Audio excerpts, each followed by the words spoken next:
Joining us live in studio as does every Wednesday at this time, political analyst Stephen Lawson, and no shortage of topics to talk about today. An absolute political bombshell dropped yesterday, Stephen. Healthcare exec philanthropist Rick Jackson announced, unbeknownst to just about anyone, that he was going to run for the GOP slot for governor. What was your reaction when you heard this? Yeah, totally shocked. I think everybody in the Georgia political world was totally floored, taken back, had no idea. This came out of nowhere, right? And Mark, we've talked about on your show the contours of this race for governor, especially on the Republican side, had been fairly settled for a long time. We had the front runner before yesterday, I believe, was Lieutenant Governor Burt Jones, and we had Secretary of State Brad Raffensperger and Attorney General Chris Carr. That had been the field for a many number of months, and then out of nowhere, out of left field, comes an outsider, a business person, and a massive self-funder in Rick Jackson to completely turn this race on its head. Lest Mr. Jackson's listening, let's say he came out of right field. There you instead go. of left field. There you go, yeah. So I was surprised because I know of Mr. Jackson, just his incredible rags to riches story and the amount of charitable donations he's made. But I mean, no one saw this coming at all, and he got kudos for the video launch for his campaign. And Vinny grabbed a little bit of this, and I, not knowing him, what his political background is, I think we got some clarification from this video. After China threatened to cut off antibiotic exports during trade talks with President Trump, Jackson saved the last antibiotics producer in America from bankruptcy, increased production, and sacrificed millions to save American lives. When COVID hit Georgia, Governor Kemp asked Jackson for more doctors and nurses. And Jackson delivered again, refusing to send help to New York until Georgia got the emergency care it needed. A portion of the launch video, he talks about ending the woke ideology in schools. He talks about he donated $1 million to President Trump. It seems like he is picking a lane, tying himself to President Trump, and maybe trying to outright Burt Jones. Is that, or I mean, am I just reading the video wrong? Yeah, no. I think that there's a lot going on. First of all, I think he's trying to, of course, introduce himself to the electorate in a way that people don't know him, right? He's got this very heartfelt, touching rags to riches story. He was a foster kid growing up. He was kicked out of multiple foster homes growing up in Techwood, having to really fight and pull his way out of that, all the way to creating a multi-billion-dollar healthcare company, healthcare staffing company. So I think he's trying to do that. At the same time, he's running in a Republican primary, and we know that tie to Donald Trump is important. We know that the lieutenant governor has the president's endorsement. The president has not said anything yet about Rick Jackson. I imagine that will be something that he will try to work towards over the next couple months.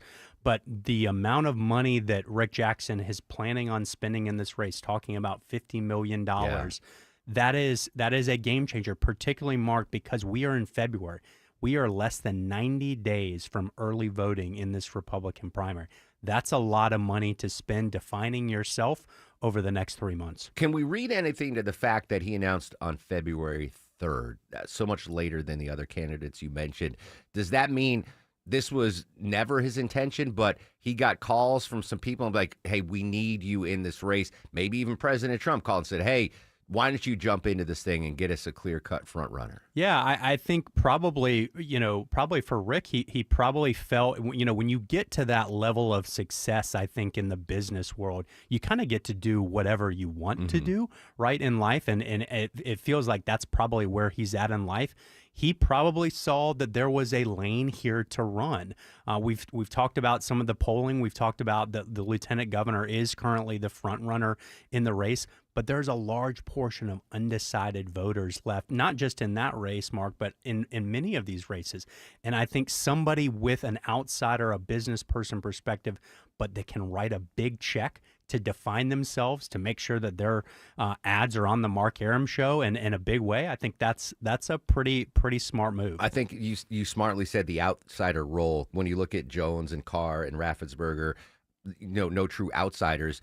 President Trump was an outsider when he came in and smashed the glass ceiling making that comparison like, hey, I've never held political office. I'm beholden to no one. I'm too rich to bribe. You know what? I mean, that is You can't own me. You can't Yeah, buy me. yeah. And there was a line in his intro ad from yesterday that I thought did exactly that. He said, if you want to sit on your butt, binge watch Netflix and eat Cheetos, you're not going to do it on the taxpayer dime. That is a Donald Trump type line. And if he's able to really just speak his mind because he isn't bought or paid or beholden to anyone, he's going to get some traction in this race, and he's definitely going to be somebody to watch for. Political analyst Stephen Lawson joining us live in studio here on the Mark Arum Show. There had been some attack ads against Burt Jones, $14 million blitz from the Georgians for Integrity. I don't know if you've seen them on TV or heard them on the radio.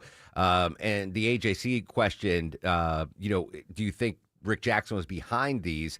The campaign's denied any involvement. But so, making this huge splash is one thing, but getting the poll numbers up and getting the name recognition out is Burt Jones, Mr. Jackson's biggest rival at this point for voters? Yeah, I think so. I think this is quickly, in my mind, probably going to turn into a two-person race between the lieutenant governor and Rick Jackson. That's not to discount the Attorney General Chris Carr. That's not to discount Secretary of State Brad Raffensperger. I think they both have records that they're running on and are certainly qualified.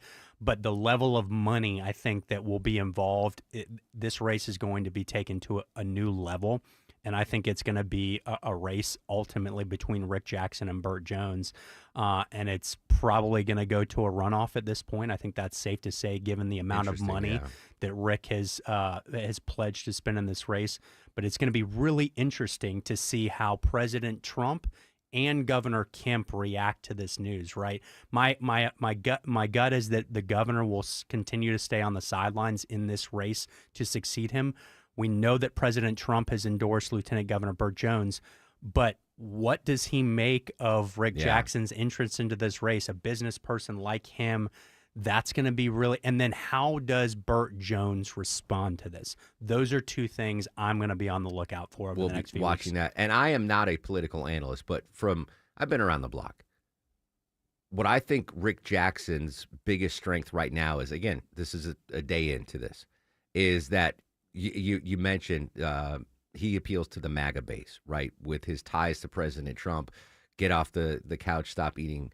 Was it Doritos? Cheetos, yeah. All right. Well, if it was Doritos, I'd feel attacked, but I don't eat Cheetos, so I feel better about that. But I also see with this story, he'll appeal to voters. The rags to riches story just sells everywhere. But with his business success, like the Chamber of Commerce Republicans might be like, oh, all right. He might appeal to a broader scope of the Republican voters than another candidate might. Yeah, absolutely. And the other interesting wrinkle on this, particularly in a Republican primary, but if he does get to a general election, he is a healthcare executive. He knows the healthcare industry. And I would say for Republicans, that is a huge policy vulnerability for them right now. But if you get somebody that knows that industry and can explain it in and out, that's potentially a very strong advocate to have. And could the administration tap Mr. Jackson's expertise? Like, we need to come up with a plan. We need a counter plan. We need to do something. That's a very astute observation there with that healthcare background. All right, so Rick Jackson is in. I don't know if this helps or hurts Brad Raffensperger and Chris Carr. Does this widen their lane of possible voters? If Jones and Jackson are spending money going after each other, is there a lane that one of Raffensperger or Carr could make that primary? Yeah, I think it's possible, right? Anything is possible. But what I have seen in this race, what we have seen to this point, I think just indicates that the runway is now short. Again, we have about 3 months until people start early voting. That's going to put a premium on resources. And both of those gentlemen have yet to really define themselves in terms of paid media in a real way. I think that runway, again, is very short, and it's going to benefit the people, the candidates with the resources. And right now, by all accounts, that is Rick Jackson and Burt Jones. You mentioned endorsements earlier. President Trump's already endorsed in this race. We'll see if that holds firm or not. I just saw that Newt Gingrich has endorsed Rick Jackson. I mean, Newt Gingrich, a big name in Georgia politics history. I don't know how much sway his endorsement has now, but could you see other, maybe other business leaders coming out that might not enter the political fray and say, "Oh, Rick Jackson, I've seen him do great things in business. He'd be a great leader for the state of Georgia."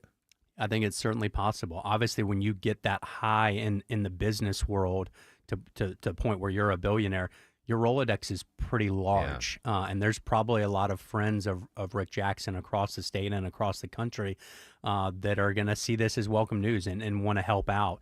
So again, it's going to be very fascinating to see all of the support that he gathers. But again, I go back to, how does Burt Jones respond to this, right? Does he double down and say, hey, we're going to go full throttle?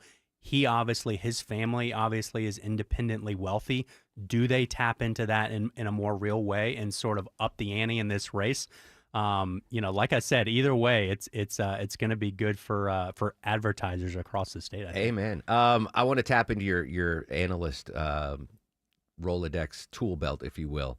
Before he makes this announcement, does the Jackson campaign do any sort of internal polling?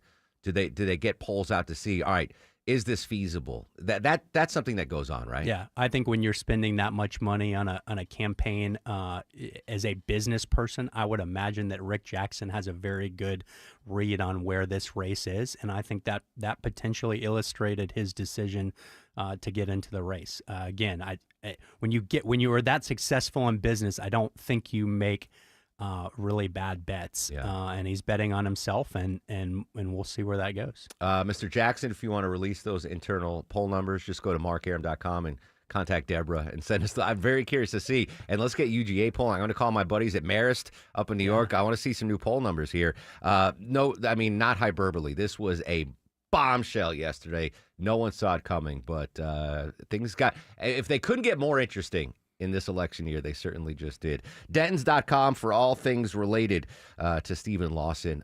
Stephen, great stuff. Thanks for jumping in on the breaking news, my friend. Great to be here. 10:49 on the Mark Arum Show. When we come